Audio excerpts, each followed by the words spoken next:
Sound Words. Christian Magazine. Volumes 11 to 20. Republished by Irving Risch, host of Down to Earth but Heavenly Minded podcast. Practical reflections from the life of Abraham. Genesis chapter 21. Unmoved from his purpose of wisdom and love, despite the failure and unfaithfulness of Abraham, God fulfills the promise he had made. A son is given to gladden Abraham's life, Isaac is born, a type surely of a greater, in whom all the promises find completion.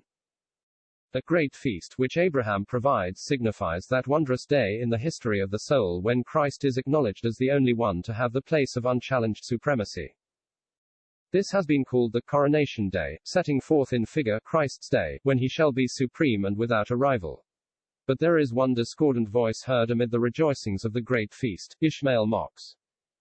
When Isaac is given his rightful place, the true character of Ishmael is exposed. And it is the bringing in of the true Isaac, and according him the place of undisputed preeminence, that exposes all that man is after the flesh and arouses the deep enmity of his heart.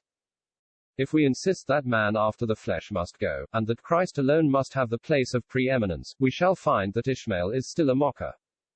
The flesh in us cannot endure the thought of being set aside, but it must go. The bondman and her son must be cast out, and this having been accomplished, we see Abraham in moral superiority in the place where his weakness had been so apparent. So that Abimelech has to own that God is with him. This is the result of Isaac getting his rightful place. We then find that Abimelech's servants had violently taken away a well of water which Abraham had dug.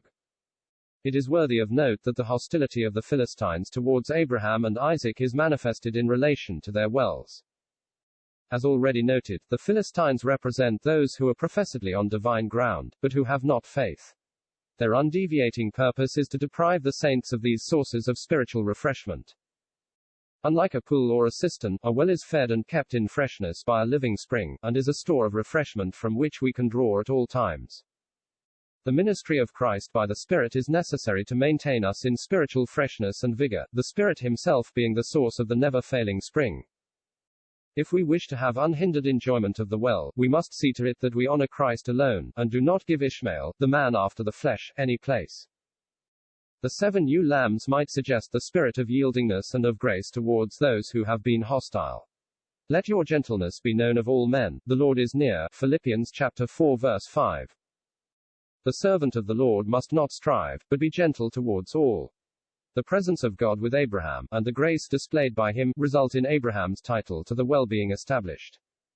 May we cherish more and more the source and means of divine refreshment, which the Father himself has provided for us. And in the spirit of grace seek to make good our claim to the wells in the presence of those who would deprive us of them.